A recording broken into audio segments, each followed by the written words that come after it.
I took it hard when he passed away, he died. I felt like, Lord, why did you take Coach Royer? Why didn't you take a worm like me? This is a giant for you that was so effective for you. In November of 1973, a tragic plane crash in Alabama would take the life of Liberty's first head football coach, Lee Rock Royer, just 1 year into his tenure. He was a giant among men as far in the football, arena, and we were devastated. Unbelief at, how could this happen, and what's in store for us. Royer had just finished leading his program to a 3-3 record in the inaugural season for what was then known as Lynchburg Baptist College.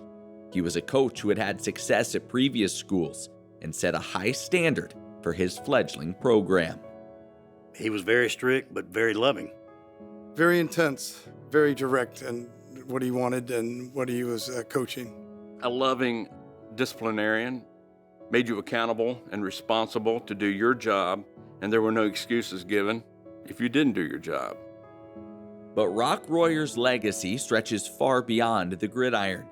Even though his time was cut short, his impact on those within the Liberty football program and the foundation he laid has never been forgotten.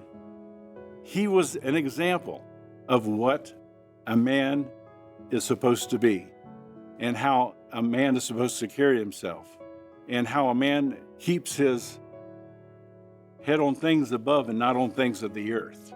This is for the glory of God. That's why you're here. God called you here for a reason, and we're going to see that happen in every one of your lives. That's why he was so insistent on the little things. Character, integrity matters. You can impact others, and he set the example.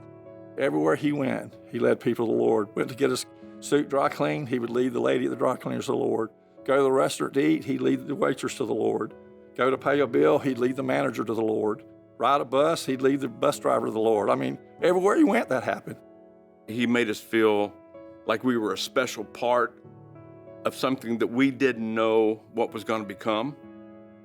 And he gave you the energy and the courage to go through with what we had committed to. He developed a culture of training champions for Christ, and it's good to see that hasn't changed. So I'm thankful that we had his leadership, and I think he would be thankful having seen what Liberty has become.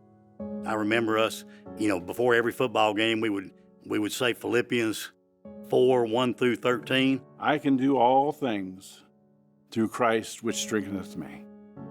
And that was a theme of that first year. I can do all things. All things. Look at Liberty now. Look what Liberty is now. I can do all things through Christ which strengtheneth me.